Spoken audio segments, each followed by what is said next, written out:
So just imagine that the shift rail, not the shift rail, sorry, the blocker gear. Just imagine it's there, okay?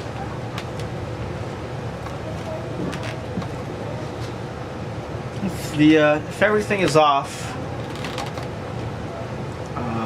remember the spring is normally pushing this backward.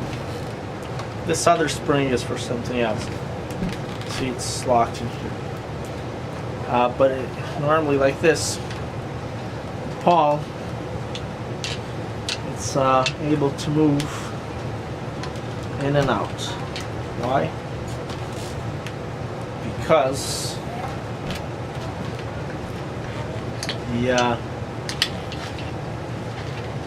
it's going right above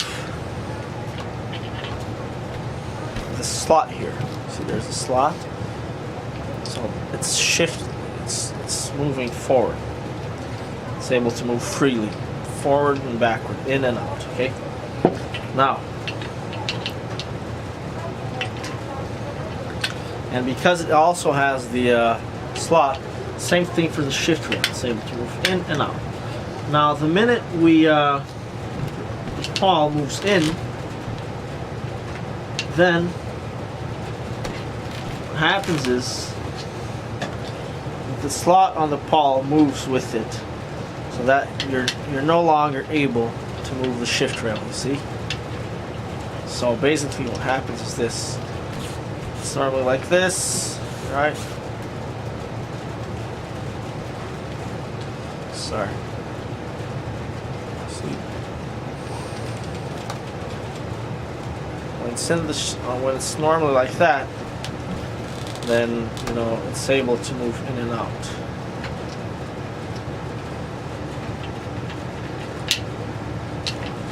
On the other hand, if the shift rail is moved out, then the big part, see that big, this big part here, this wider part, goes into the slot, and once again it doesn't let the Pawl move in. Okay, like that. See, the Pawl is unable to engage. So I'm going to put it in position there so that you can see. See, it's normally on. You can push it in. Goes in and out freely, in and out. Once the shift rail is moved, it no longer goes in. It's locked, okay? So, when the shift rail is moved, backwards is the only place it can go. Okay? The Pawl cannot move. When the Pawl is moved, when the Pawl is engaged, the shift rail can't move. So you basically can move either one or the other. You can't move both of them at the same time. Okay? That's really important. Now, inside that hole, you're probably wondering what's there. Well, it's not just a regular hole. What happens is when you put the transmission in reverse, I'll show you. Let me just put the shift lever back.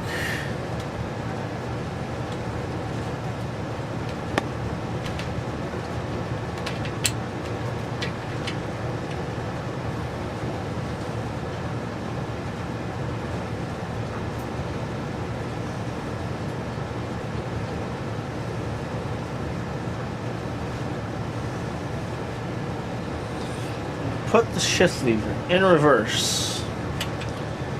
Right now it's in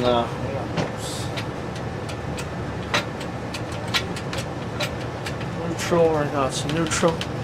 When I put it in reverse, I don't know if you'll be able to see.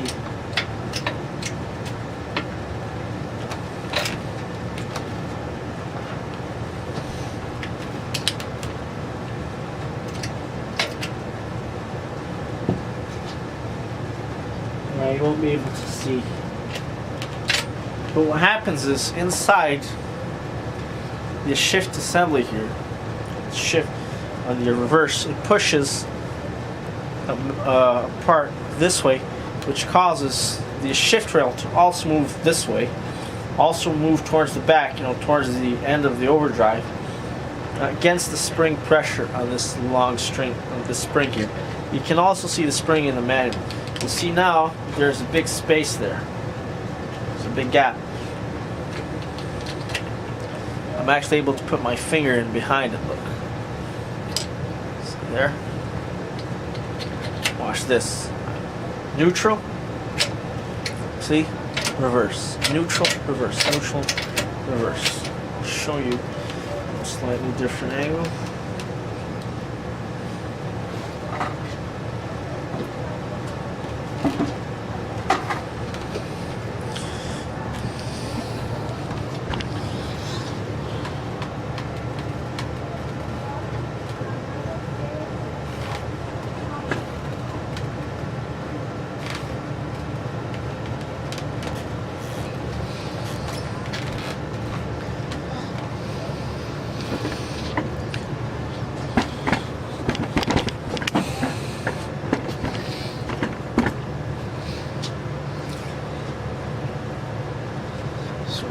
Way here, let's see.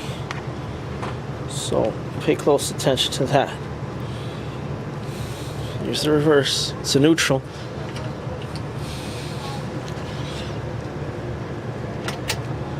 First. Oops. Fuck. I gotta fucking get something better. Yeah.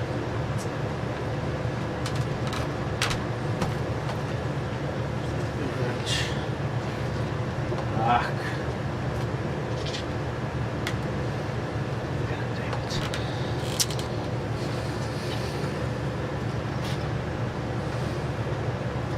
We'll stay upright with that. Yeah, sorry guys.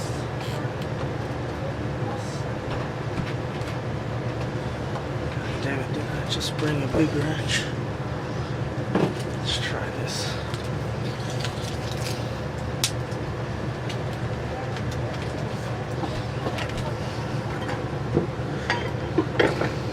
Yeah, there we go.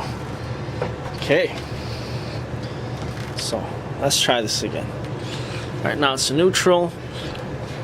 There's no connection between here, the shift rail, and the gears, the second, third gears, but there is connection between here. So, that's in first. Move it down to neutral. Neutral. Watch what happens in reverse when I put reverse. See? Look at that gap there. It's again, neutral, reverse, neutral, reverse, neutral, reverse, neutral, and reverse. Okay, so this is mechanical, okay? And once again, which therefore means, remember that when the shift rail moves, it doesn't allow the pawl to move. So from this we can also infer that when you have reverse, the pawl is unable to engage. What engages the pawl? Solenoid. Okay? So when it's in reverse, this pawl is locked out. And the same thing, when the pawl is locked in, you can't get it in reverse. Watch this.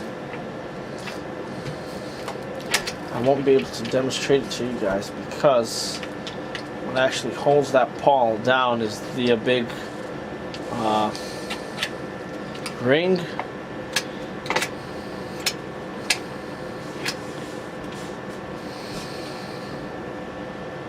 But here, let's see. Let's try and demonstrate it here. Okay. So I think we're done here. And once again, what does this control? This controls the sun gear. So basically, when you're in reverse, the sun gear is pushed in. Look, we're actually solving an important piece of the puzzle. In reverse, when you put it in reverse, the reverse pushes the shift rail towards the back, to the right of the video. The overdrive, and remember, here's the input. That's the input. This goes to the engine. When I talk about the front and the back, you know, this is the front, this is the back, this is where the overdrive is, this is the manual side, okay?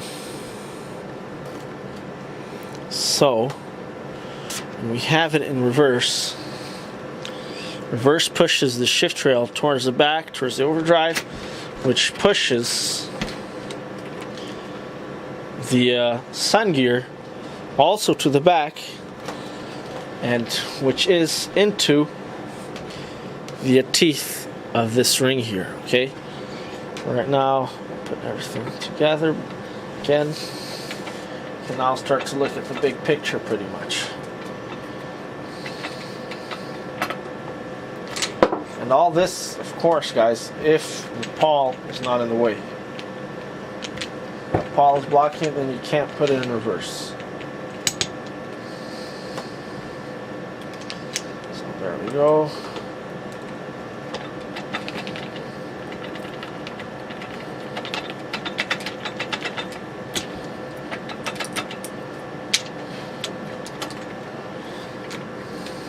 Alright. There's snap ring in, the U-ring. So, see, when it's in reverse, it's like that. If I shift it back to neutral, it'll go back down. It won't stay in the middle because remember there's a spring here that pushes this back constantly. So the normal position for the shift rail is back here, which basically allows the ring gears here, sorry, the pinions to turn, okay?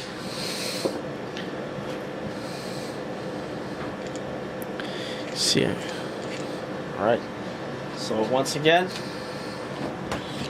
reverse causes the shift rail to move back to the right of the video, which towards the overdrive, which pushes the sun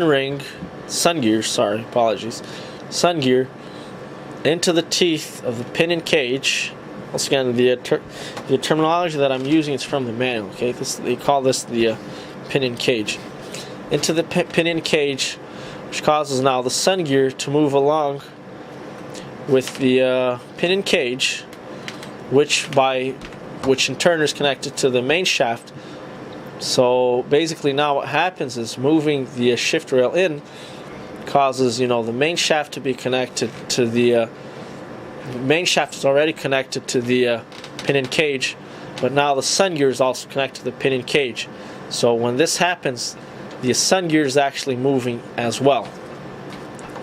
Now, with the sun gear moving, remember that inside it's always in constant mesh with this here, which then therefore also causes this to turn, okay? It causes it to turn like this. It's turning and turning. You're not able to put the Pawl won't go in even if the solenoid is energized, okay? The solenoid can be energized all at once. You know, you can have it on for, you know, whatever amount of time, doesn't matter. It's being mechanically blocked by that big piece of steel, which is the Pawl, okay? It doesn't ruin the solenoid at all. That's a normal operation because it's a spring that pushes it. So, you know, the electromagnet actually pushes a spring which pushes the plunger of the solenoid. So, you know, the force is just there. Okay, which causes, once again, back to as I was saying, causes this to move. Now, just imagine what would happen as it is now. Remember, these two gears, they're always connected. They're splined onto the main shaft. So whatever happens to the car, these are moving, unless it's in neutral, okay? These are moving. If the main shaft is moving, these are moving. So now it's actually connected, pushing this lever to the right, connected the sun gear to the teeth on the pinion cage, which now causes the sun gear to also turn, along with the main shaft and along with everything else. There's a little bit better, some light there. So if I turn this now, see, it's turning. It's not turning by friction, it's mechanically turning, okay? Now just imagine, remember, and in turn the sun gear is turning this. Now just imagine what would happen if the car is turning at this high velocity, and this Pawl were to be able to lock it like that. You know, that would be disastrous, right? Just destroy the transmission, or maybe destroy the engine. It would be big and ugly, right? Because you're just suddenly, you know, putting a big steel into a piece that's another big piece of steel that's turning at high velocity, and you're locking it. Well, that would be disastrous. So that's why they've done that mechanical, those, you know, wider and narrower parts, that this doesn't happen. Once again, this is mechanical, guys, so, you know, it doesn't matter what's going on with the electrical. You know, electrical is better than electronic, right? Electronic is the worst, electrical is the second best, but the best, the true best, is mechanical, because it, you know, it's pretty indestructible. You can't break this, right? You can't. Now imagine if this was electronically controlled. You know, you get a little bit of water, and, you know, there goes your electronics. Okay, so mechanical is always safer, right? Imagine you had, would you trust a car where there's an electronic switch to turn the brakes on for you? I know. Now we're getting closer to the age of the future, and, you know, they have self-driving cars, but, you know, you don't see them on the road just yet. So this is something for the future still. Okay, it's not allowed on the road yet. So anyways, I'm changing subject already. So that's what happens. Now, if the shift rail is not in reverse, let's put this back in. Right, that's reverse.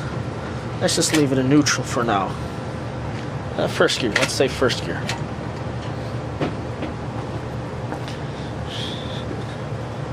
If it's like that, then the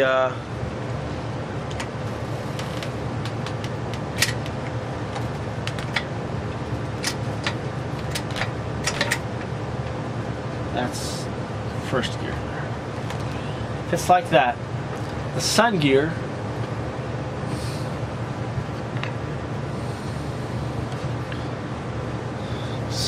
here is moved to the back, to the front, which is, you know, inside the adapter plate, and it's moved further inside this. You know, remember, whatever happens, this is always in contact. But when you're in reverse, only the tip of this is in contact. You know, and I think that's a safety feature, because, you know, if you just have the tip of it in contact with this gear, just enough to allow it to turn firmly. Let's say, well, for whatever reason, you know, something happened and you happen to cause that Pawl to go in, instead of a big damage, it will just break the tips of the gears, because remember, it's only a couple millimeters that are inside. But that's a different story now. Right now, the sun gear is pushed in, it's now fully inside this here. But in turn, it releases, it disconnects from the teeth on the pinion cage, which therefore means that the pinions here, they're allowed to turn now. Watch this. See? Hold the sun gear stationary and move the main shaft. Then the outer pinion gears are turning. Okay? So if you're in like that, and that Pawl is energized, it locks this, which in turn locks the sun gear, which then forces the pinions here to move. See that? Sun gear stationary. These little planet gears, they're now moving. Okay?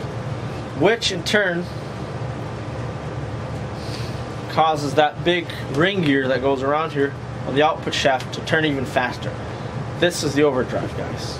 just this part here, okay? Basically what you have here is, you know, although the output shaft is the same diameter and everything, these gears are actually smaller.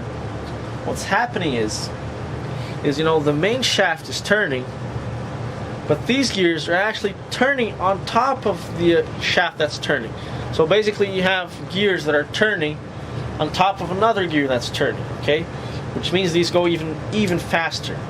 Okay, so it's basically just like running on a running or walking on a one of those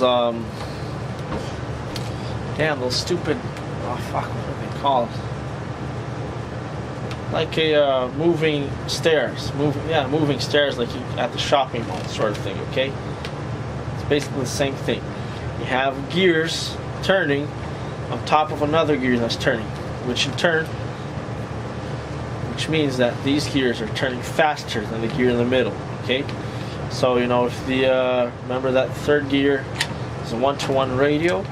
Now you have these gears turning on top of the 1-to-1 radio, which means that they're now actually turning faster than the ones at the center. You can see that if I hold this in place and if I actually move them along, you see that they turn quite fast, even though I'm moving the main shaft. See, they actually turn pretty fast. You see, much faster than these parts here, the main shaft. Okay.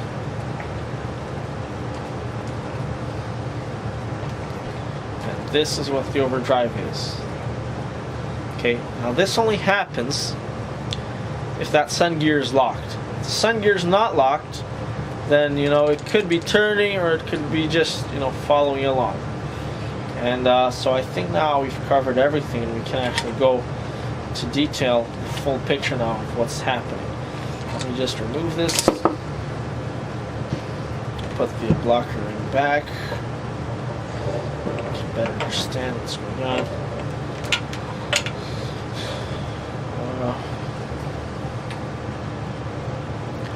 Pawl back in.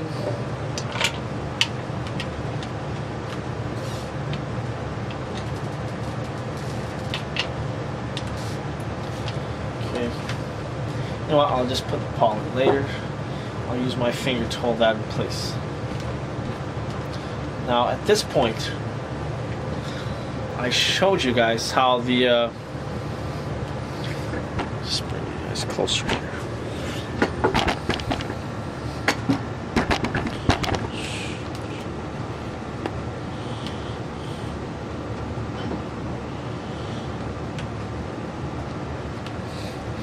I showed you how the sun gear, this one,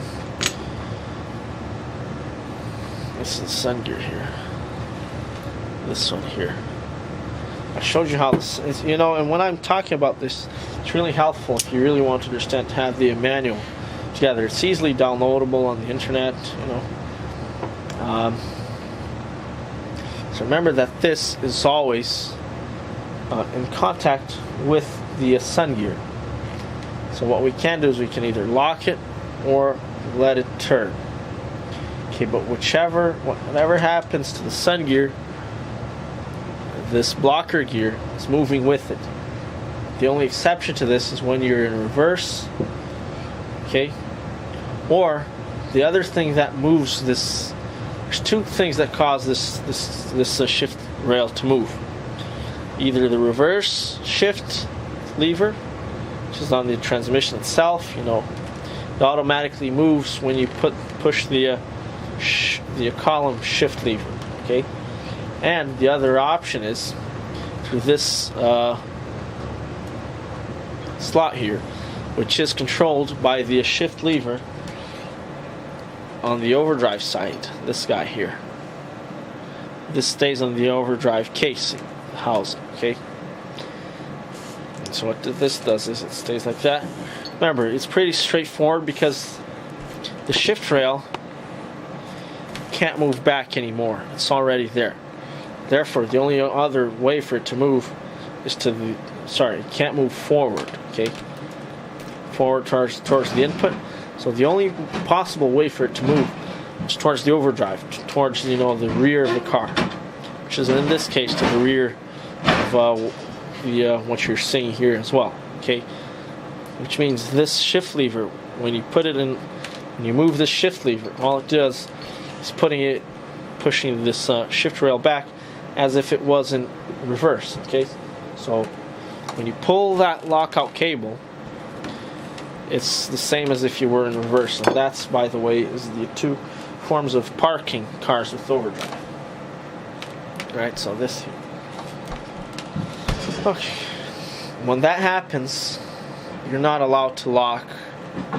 Moving the shift lever causes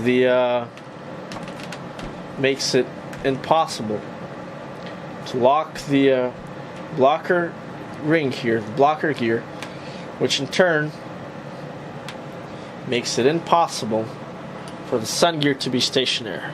Okay? When the sun gear is stationary, the little gears move around it like that. See? And when it's in, that slot is in the middle. If the sun gear is allowed to move, then nothing. It's just nothing is happening. If it's inside like that, then everything is locked and everything has to move together, along with the main shaft. Okay. So basically, what we've established here is that when you have it in reverse,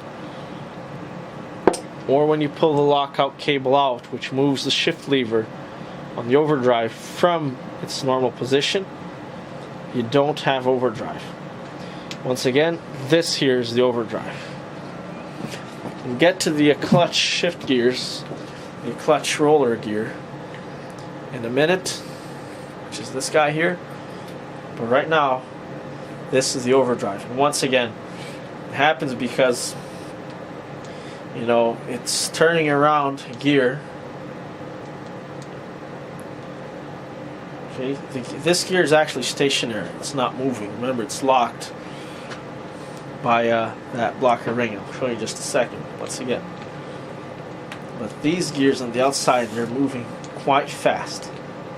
Okay, because they're little gears attached to basically a big and round gear. Okay, so this is what happened. You see, they're moving quite fast.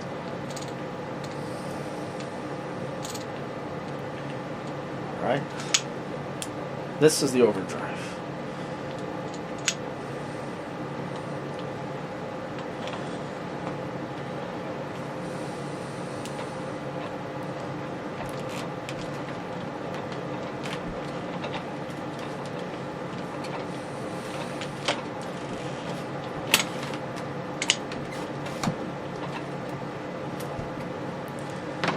So, just demonstrate it to you guys there.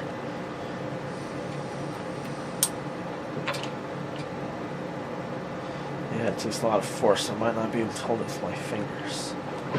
But, let's put the Pawl in to lock it.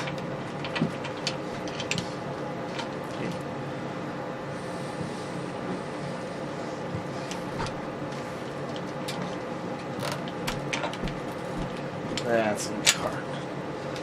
But I guess you guys see. See, one thing is connected to the other.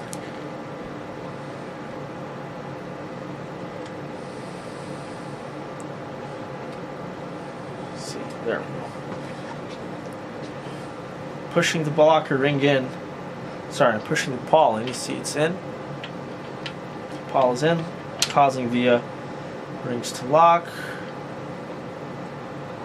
Also, the outer gears to turn continuously. Now, because the blocker ring black to the blocker gear,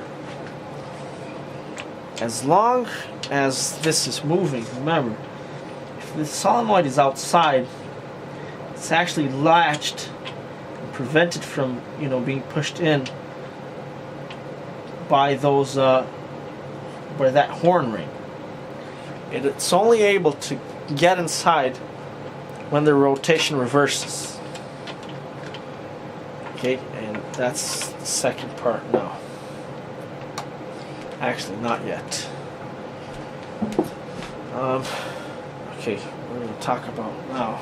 Yeah, let's talk about the. I'll explain to you guys the controllers. On here, I actually have another video